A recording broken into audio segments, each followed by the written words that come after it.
his way. He's filled his sleigh with things for you and for me. It's that time of year when the world falls in love. In the beginning was the Word, and the Word was with God, and the Word was God. He was in the beginning with God. In him was life, and the life was the light of men. The light shines in the darkness, and the darkness has not overcome it. The true light, which gives light to everyone, was coming into the world. Song of mine in 3/4 time wishes you and yours the same thing too. The beautiful thing about that video is we didn't have to stage it. We just had the cameras set up. That's what the Thomases do every Christmas.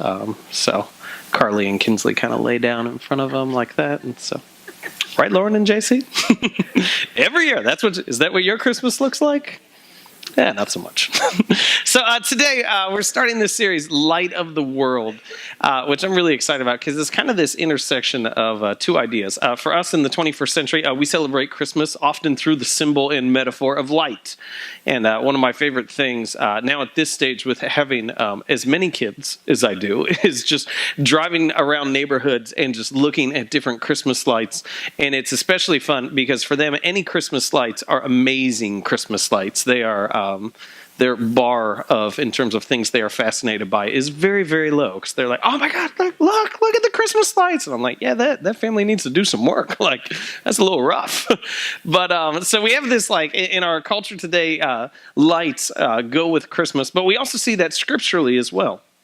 And it's kind of fascinating that there's a bunch of different symbols and metaphors that are used throughout the pages of Scripture, but there's none as versatile as this idea of light. And it culminates in this idea of Christmas, of Jesus coming as the light of the world.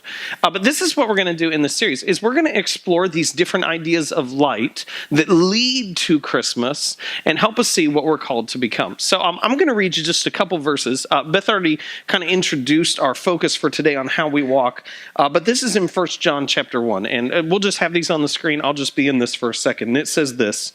It says, "This is the message we have heard from him and declare to you. God is light.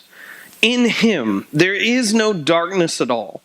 If we claim to have fellowship with him and yet walk in the darkness, we lie and do not live out the truth.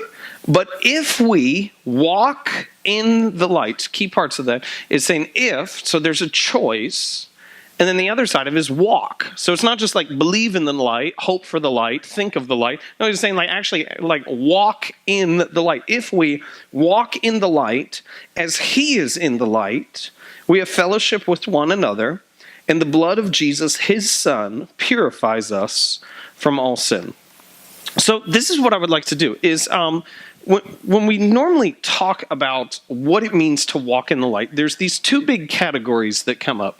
And I just want to talk about these real briefly. They're not going to be the focus of what we're going to get into today, but you kind of need this as background information before we go a little further. So we've got these two main categories. The first one is morality. That commonly when we talk about what it means to walk in the light as a follower of Christ, we usually talk about morality, so the things that we don't do. And morality has several levels in terms of how you look at it. The most basic level that people look at is morality is just things we're supposed to do, things we're not supposed to do, things that are right, things that are wrong. But it goes much deeper than that. I can remember, I think I was in senior high, something like that. I was in my youth group, and one of our youth leaders was trying to teach us about this different component of morality, which is really important. But he was talking about morality as a sense of not just right and wrong, but morality as breaking our relationship with God. which was something I hadn't heard of. And he was he was a very passionate person, and I really liked him. But it was interesting because he was talking about morality. He's like, God loves you so much. So when you do things that are wrong, what you do, and he used this phrase, he goes, you grieve the heart of God.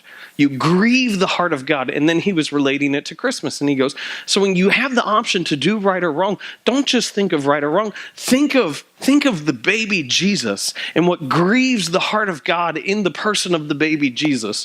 And everything that he said was really good, but we're teenagers.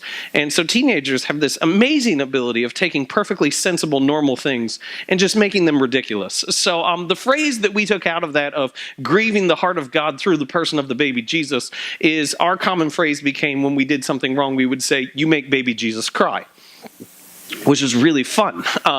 So I'd encourage you to use that on your own. So like if you're out a little past curfew, you wouldn't be like, oh, you're going to get in trouble with your parents. You're going to be like, you make baby Jesus cry.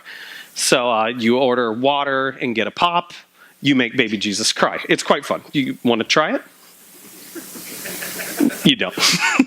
So that was a new idea of, like, for me, morality as relational. And what we see if we go a little further within that, that's true for people as well. That morality, in a sense, it makes everything easier. It makes everything smoother. So a couple months ago, I don't fly often. I was flying out to Chicago for a thing with some people. Was that vague enough? For a thing with some people. So I'm flying out to Chicago, and I don't really, when I'm on my own, I don't really travel well. It's not like I'm not like scared on the plane. I'm pretty fine with that. But kind of normally when we go out, my wife tells me what I'm supposed to do and how I'm supposed to act. And so over the years, I have been trained to need that guidance, which is what I think she wanted all along.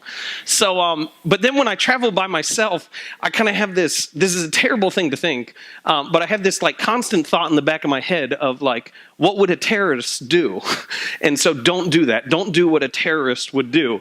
And so I think I just look nervous and kind of shaky the whole time I'm there. It's like I'm going through the line and the guards are there and I'm like, because terrorists wouldn't smile. So let's just keep going because I'm fine. Imagine Mr. Bean going through airport security is kind of what I look like.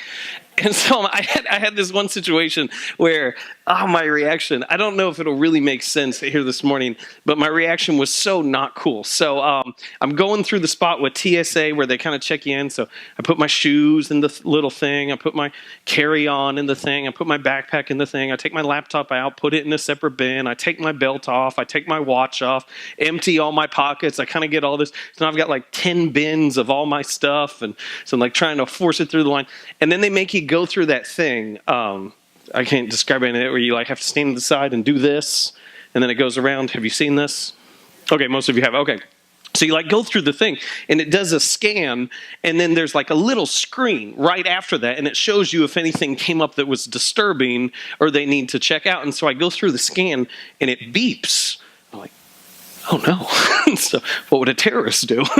and so I look at the scan, and I'm not wearing my watch at the time, but it just had this like big mark right on my wrist. And so like I look at it, and I probably should have just been like, oh, it's nothing. But I was so surprised and so nervous as to what was going to happen that I see the screen, and it's got this like big blip on my wrist that showed they need to check it out. And I just went, and so they're like, come check me out. I was like, I don't know what happened. Like sweat's pouring down my face. I'm going through that.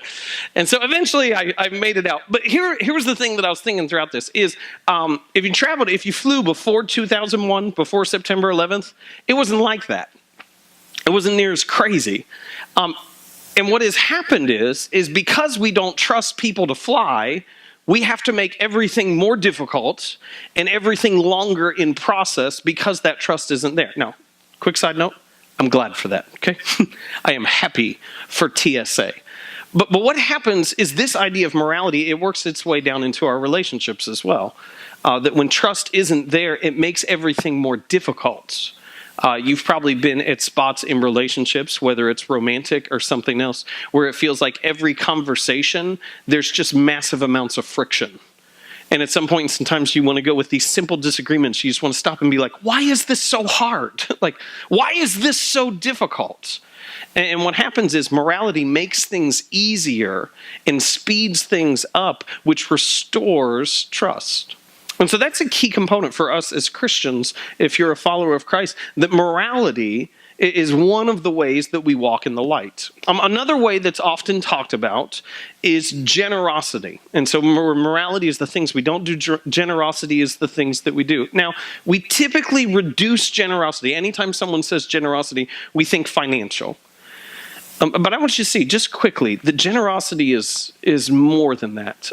There's this theologian by the name of Walter Brueggemann who wrote this amazing article. Walter Brueggemann writes these very small books that takes weeks and weeks to read because they are so deep and you have to look up words. So I know I'm not advertising him well for you throughout this. But he wrote this article on the myth of scarcity versus the liturgy of abundance. And I just want to show you a little clip from that to show you what that article meant. Here's the quote I want to show you. He says, "We must confess that the central problem of our lives is that we are torn apart by the conflict between our attraction to the good news of God's abundance and the power of our belief in scarcity. A belief that makes us greedy, mean, and unneighborly. We spend our lives trying to sort out that ambiguity." And so what Brueggemann is saying is we live in this constant tension between believing that I will never have enough and that God is enough. And so it's this tension quite clearly between things and between faith. And so what we see from that is that generosity is not just financial. Generosity is in a sense physical, in the ways in which I can lend a hand to help those around me. Generosity is relational, in believing that I never reach a point in time where I have too many friends, that I leave room in my life for new connections. And far more clearly, generosity is spiritual. Generosity stems from a belief that we serve a God of abundance, and what he has given us is enough and cannot be taken from us, versus the myth of scarcity that our world commonly lives in today. So when we talk about walking in light, we have these two big ideas: morality, generosity. I know I throw a ton at you in 5 minutes, but I kind of need these as a backdrop for what we're about to enter into. Because what I would like to do this morning is I would like to enter a third category into the conversation in terms of how we walk in the light. And not simply the things we don't do and not simply the things we do. I would like to add into the discussion the category of our identity and how we must be crystal clear on what our identity is uniquely as an individual if we are to actually walk in the light as God calls us to. It's interesting to me. There's a couple stories within Scripture that have made their way into popular culture and are just common language for people. They don't necessarily realize the roots are in Scripture. So like the prodigal son is one of them, where people will talk about a prodigal son story, not realizing that was a story that Jesus told. Another one is Noah. People will tell Noah like a fable, not realizing that it has its roots in Genesis with the flood. And another story that's very common in our culture today is the story of David and Goliath, which is often told within sporting events, in which we have the massive underdog who beats the heavy favorite. And so it becomes, in that instance, a David and Goliath story. And within this conversation and our understanding of David and Goliath, it's interesting to me that we know two parts of the story, but we miss the essential piece in the middle that the whole story hinges on. So like we know the end of the story of David and Goliath, where we have this giant of a warrior who is attacking this young boy with a slingshot and a stone. The young boy takes the slingshot, whips the stone at the giant, hits him in the forehead. He comes crashing to the ground. And then we always leave out the next part. Like we have like children's Bible storybooks that I take my kids through at night, and they never include the next part. It's like David beat Goliath. And I always want them to include, because I think it's so important, that then David takes Goliath's sword from him, cuts off his head, holds it up by the hair for everyone to see, and yells. Why would you cut that out? Like, how is that not 4-year-old appropriate? I think we have to hold that in conscience, because people are like, David played the harp. Yeah, he also decapitated dudes and held them up by the hair. Like, that's important. So, like, we know the end of the story. Most of us know the beginning of the story. which has this like conflict between the Philistines and the Israelites. Goliath steps forward from the ranks of the Philistines and says, instead of all of us dying, you send me your champion, we will fight, and whoever wins the whole war, so not everyone has to die. And so he comes out day after day after day, and he threatens, he taunts the Israelites with this plea, with this command of just send me your champion and we'll fight it out. But we miss the spot in the middle. And so that's what I want to focus on, because the whole story of David and Goliath hinges on a scene that is forgotten to us. And I think what happens is that when this scene is left out, this pivotal inflection point, I think we'll often leave it out of our own lives as well. So if you have your Bible with you, we're going to be in 1 Samuel 17. Story. And just so you know exactly where we're going to pick it up on the scene. So David is a shepherd. David is not a warrior. And what has happened is he's been sent to the battle lines to bring his brothers food. So he's like a 6th century BC Uber driver of food. You kind of put him like that. And so while he's like on the scene, he starts asking, Goliath comes out and he starts asking people. He's like, why is no one fighting him? And the people are like, have you seen him? He's like, yeah, why is no one fighting him? And then word starts to spread. People tell David, like the king, Saul is an important figure in this story. He was actually picked by God. And so the language we use is he is God's anointed. So he's picked by God, not just to be the political, but to be the spiritual leader of this nation. And Saul said, anyone who fights Goliath will receive all this money, will marry my daughter. And David's like, why is no one fighting him? And so word reaches Saul that this young boy who's not even a part of the army is asking questions and offering to fight Goliath. And so we see a scene in the king's tent on the edges of the battlefield. In this exchange between a very, very unknown young boy by the name of David and the king, Saul. And this is what it says in verse 32. It says, David said to Saul, let no one lose heart on account of this Philistine. Your servant will go and fight him. Saul replied, you are not able to go out against this Philistine and fight him. You are only a young man, and he has been a warrior from his youth. But David said to Saul, your servant has been keeping his father's sheep. When a lion or a bear came and carried off a sheep from the flock, I went after it, struck it, and rescued the sheep from its mouth. When it turned on me, I seized it by its hair, struck it, and killed it. Your servant has killed both the lion and the bear. This uncircumcised Philistine will be like one of them, because he has defied the armies of the living God. The Lord who rescued me from the paw of the lion and the paw of the bear will rescue me from the hand of this Philistine. Saul said to David, go, and the Lord be with you. Now here's the important scene. It says, then Saul dressed David in his own tunic. He put a coat of armor on him and a bronze helmet on his head.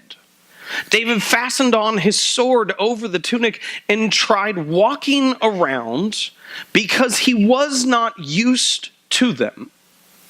I cannot go in these, he said to Saul, because I am not used to them. So he took them off. Then he took his staff in his hand, chose 5 smooth stones from the stream, put them in the pouch of his shepherd's bag, and with his sling in his hand approached the Philistine. So I would like to talk with you this morning about the temptation and the tendency to put on Saul's armor. The temptation and the tendency to take the armor and the identity of someone else and to claim it as your own. And I think it's important that we understand what this story is about. This story is not about the arrogance of youth. This story is not about young David, we could say it like this, sanctifying his inexperience, so like he is spiritualizing what he doesn't know, and choosing to go his own way instead. That's not what this story is about. This story is not about David believing that he is the source of wisdom and has nothing to learn from Saul. It's not about any of those things, because here's the thing we all need to be very clear on, okay? Is that no matter what stage of life you are in, you have room to grow. And the wisest among us would say we have ample room to grow. And so this story is not about arrogance. Because here's the thing is that we need to understand is that there will be people in your life who will attempt to shape your character. And you need those people. There will be people in your life who will at times question your morality. And you need those people in your life. You desperately need them. But there will also be people in your life who will question your morality behind your back. There will also be people in your life who will attempt to iron out your personality to make it more palatable to the people around you. And you do not need those people in your life. You see, what is at stake here is not just methods in battle, but is actually David's own identity. So I want to talk about that idea. We're not going to talk about it fully now because we don't have the time. But we need to just kind of get a grasp on this idea of our identity.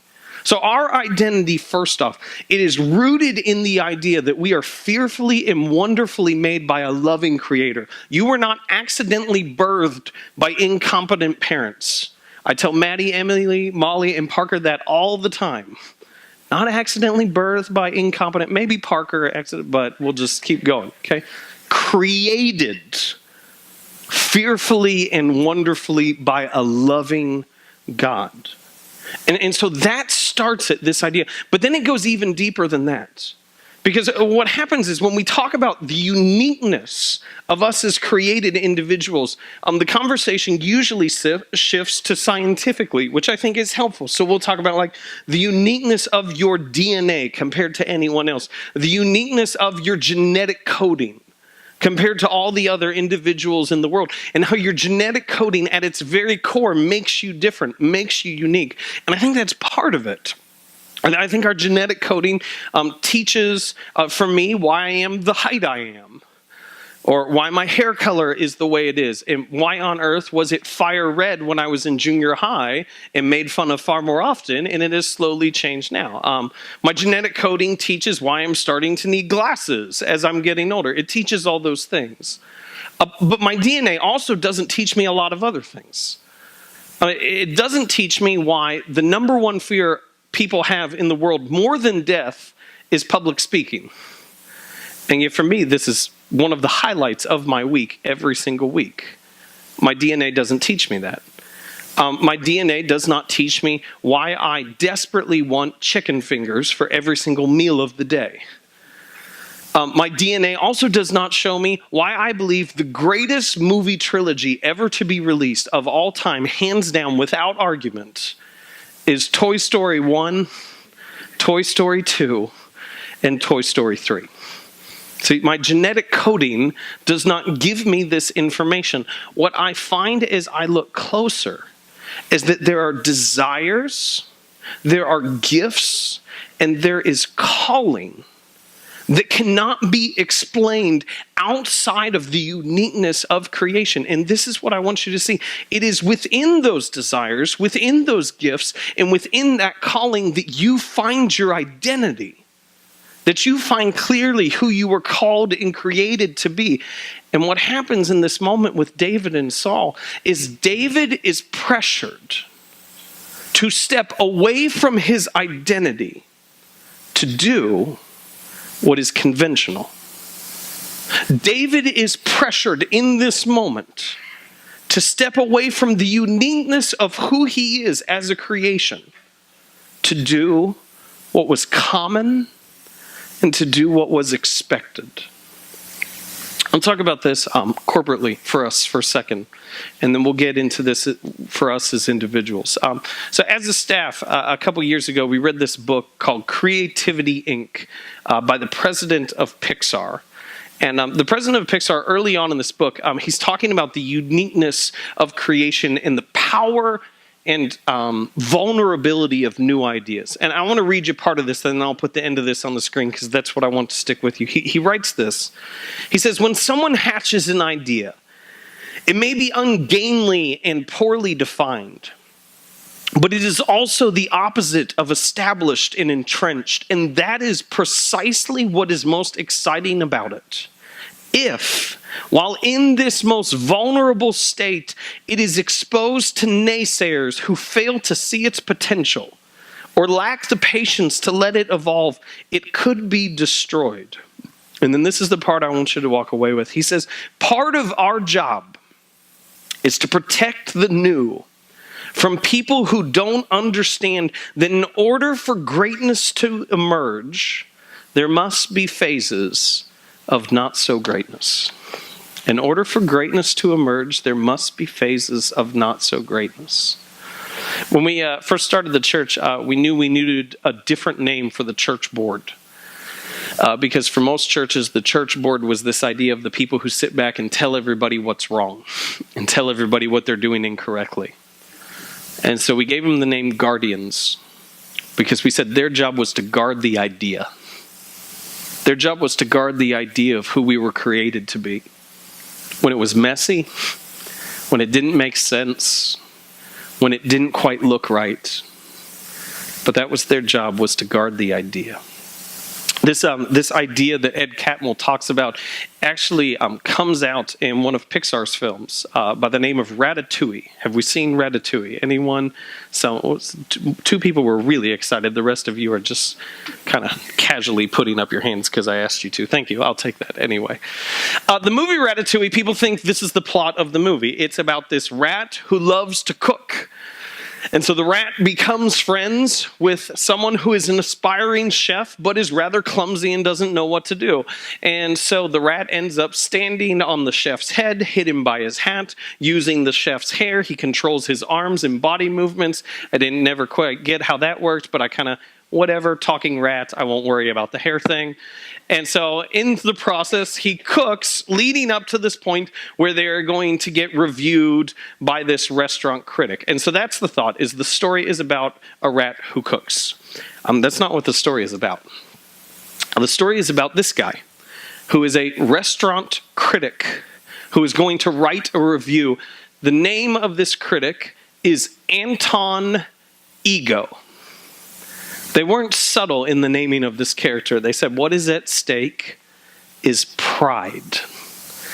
And so at this pivotal moment in the movie, after he has eaten this delicious meal and he has been presented, as you can see in this picture, with the real chef of his plate, Anton Ego goes home and he writes this. He says, in many ways, the work of a critic is easy. We risk very little, yet enjoy a position over those who offer up their work and themselves to our judgment. We thrive on negative criticism, which is fun to write and to read. But the bitter truth we critics must face is that in the grand scheme of things, the average piece of junk is probably more meaningful than our criticism designating it so. But there are times when a critic truly risks something, and that is in the discovery and defense of the new. The world is often unkind to new talent, new creations. The new needs friends. So we're going to say it like this morning, that identity is easily lost, and then the conventional takes over. So how is identity lost?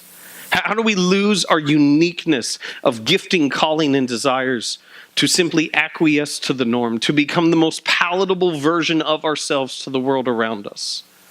Well, there's a couple things. For one, there's this stage in life that we refer to people today as teenagers.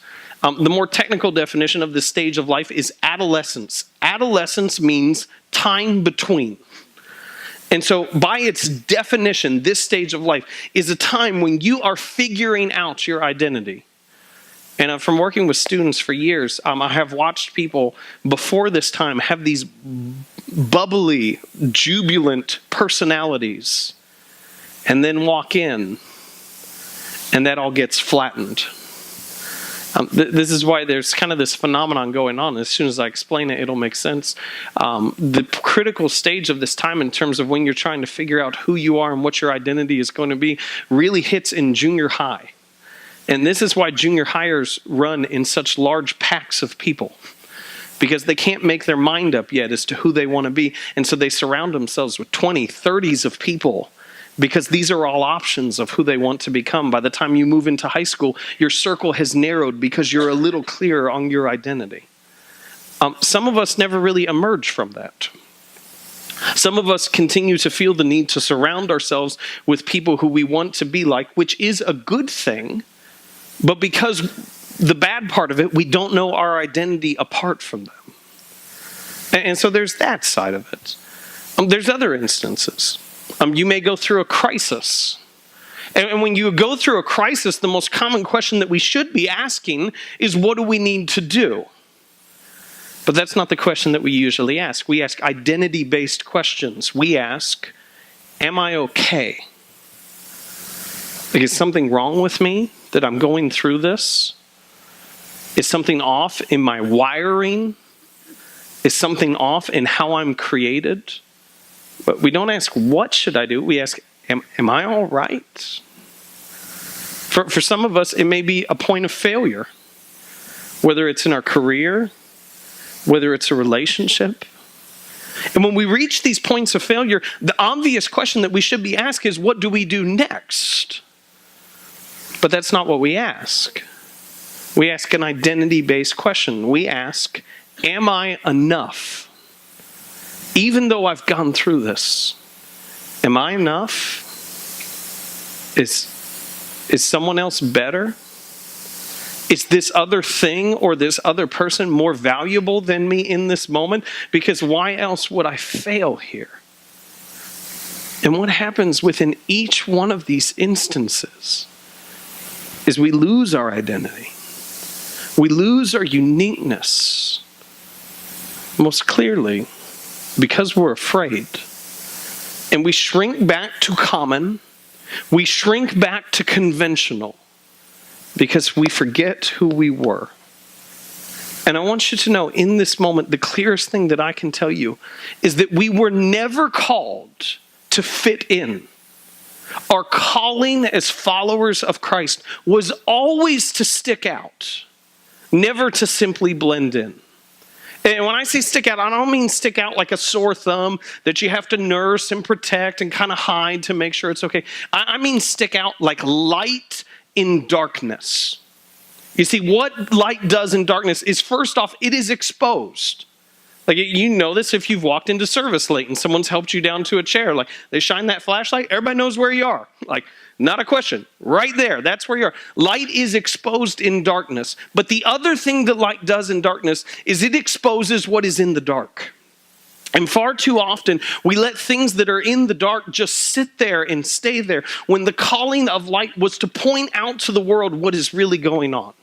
And so when we actually walk in the light, what happens is, within our morality, we show the world that it is nothing but afraid.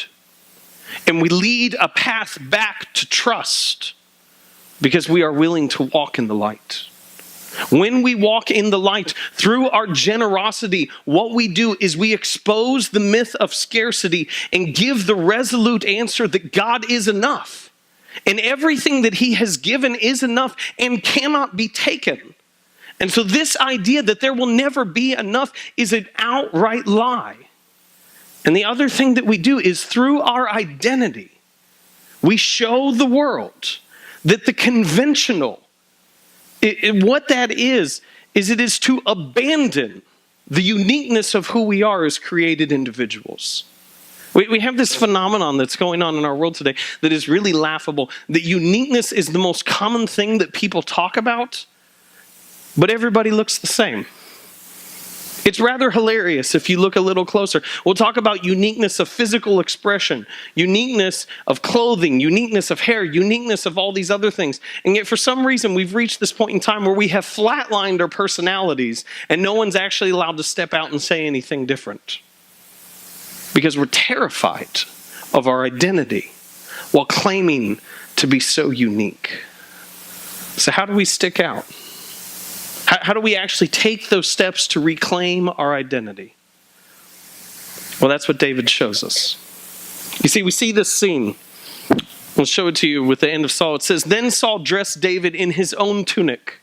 He put a coat of armor on him and a bronze helmet on his head. David fastened on his sword over the tunic and tried walking around because he was not used to them." Saul tries to get David to fight the battle how Saul would fight the battle. And this is what I think is so dangerous in how we tell the story. We tell the story of David and Goliath as a miracle.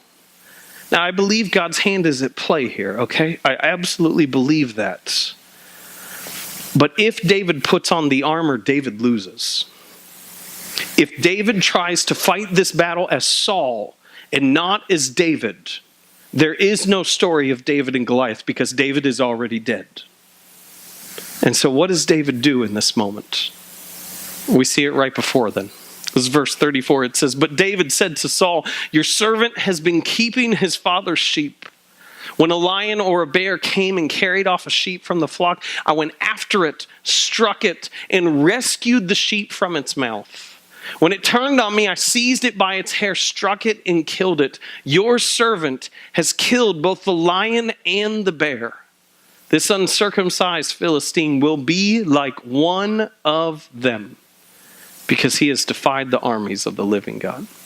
This is what David shows us. Identity is forged through practice. Identity is not just something you discover. Your uniqueness of gifts, desires, and calling is something that must be practiced. If you do not take steps to practice identity, you will revert back to simply what is conventional. If you do not take steps to practice identity, you will simply become the most palatable version of yourself to the world around you. If you do not take steps to practice identity, you will acquiesce to the norm of everyone else, and that is not what you were called to do. But here is what is so dangerous. Saul was a good guy. Like, Saul was the king. Saul was the spiritual leader of the nation who was appointed and anointed by God for that moment. And yet we didn't need another Saul. We needed David in that moment. I usually leave things that are more metaphors unsaid because I think they're more powerful that way. But for this moment, I just want to make sure we don't miss this, okay? There's a reason why we're talking about this story in this moment, okay? There's a reason why today we're here, okay? Saul was the spiritual leader of the nation of Israel. Saul was the person who people were to take their cues from. And David had a lot he could learn from Saul. David had a lot that he should do that Saul did. But David was not called to become Saul. Do you understand why we're talking about this now? Okay. David was not called to become Saul. If God wanted another Saul, he would have made another Saul. God wanted David for that moment. And David could not do that if he constantly walked in the steps of Saul. He had to forge his own identity through practice. So how do we forge our identity? Through practice. Let me give you a couple things very quickly. First one is prayer. We forge our identity through practice by praying. Initially, we talk about prayer as a responsibility. We talk about prayer as changing the world around us and changing us. I think at the core, the thing that we see that is far deeper is prayer is a constant reminder that the spiritual is more important than the practical. Prayer is a constant reminder that the things that matter most are things that are unseen and unsaid. That the spiritual at the heart always matters more than simply what is pragmatic. So prayer is how we forge our identity through practice. Also, rest. And you go, yeah, okay, I'm in on that. Not so much the prayer thing, but yeah, the rest thing, I'm good with that. Well, we need to see God gave us 10 commandments. One of the 10 commandments is to take a day off. I go, why would that be so important? Well, it's so important because everything else tells us that your value is equivalent to your accomplishments. Your value only matters as much as what you can produce. And taking a day off reminds us that God can do in 1 second, could do more in 1 second than you or I could ever do in a lifetime. And so because of that, my value is not determined by my success. My value has already been given to me by God, and no one can take that. So we forge our identity through practice by resting. A third way that we forge our identity through practice is worship. We have narrowed down worship in our culture, especially in churches, to stopping and singing. Worship is so much more than that. Participating, engaging. I don't mean spectating, because those are different. Engaging in worship reminds us over and over again that we are not to be worshipped, that there is a God who is bigger than us. And so we forge our identity through worship. And the last one that we're going to talk about for this morning is baptism. That we forge our identity through baptism. This is what Walter Brueggemann, in his amazing essay on scarcity and abundance, says this. He says, the conflict between the narratives of abundance and of scarcity is the defining problem confronting us. The gospel story of abundance asserts that we are originated in the magnificent, inexplicable love of a God who loved the world into generous being. Baptism declares that each of us has been miraculously loved into existence by God, and the story of abundance says that our lives will end in God and that His well-being cannot be taken from us. It's a funny thing we do as Christians when we take someone in a room full of people and we have them get in a tub with their clothes fully on, and then we dunk them underwater and then we cheer. Could we just agree that's a little weird? That's a little strange. If you had no background of Christian history, this would throw you off a little bit. I actually had to correct my kids because we'd put them in our tub, the three girls, and they just kept baptizing each other. And we were afraid after a while that they were going to drown Molly because she kept coming up coughing and sputtering and stuff like that. And I tried to explain to them, like, no, you only need to be baptized once for all times. But they didn't really take to the theological nature of it. So I just said no more baptisms, and we were cool after that. But this is what baptism is at the core. Baptism is this understanding that my identity is not achieved. My identity is given. I step into it. I reach out and accept it. I don't accomplish it. It's this understanding that my calling, my gifting, and my desires are not things that I've had to work for. There are things I have to practice so I can root myself deep within them. But I was not just birthed. I was created. And so this is what we did. In the 9:30 service, we had an opportunity to celebrate 3 people who were baptized. 3 of the Boone kids, who, if you know much about their story, they are in a fight right now with their mom facing cancer, a hard cancer diagnosis. And it's always astounding to me in these moments how people respond. When life hits and it gets difficult, you're going to go one way or the other. Some people are going to run from God. Some people are going to run to God.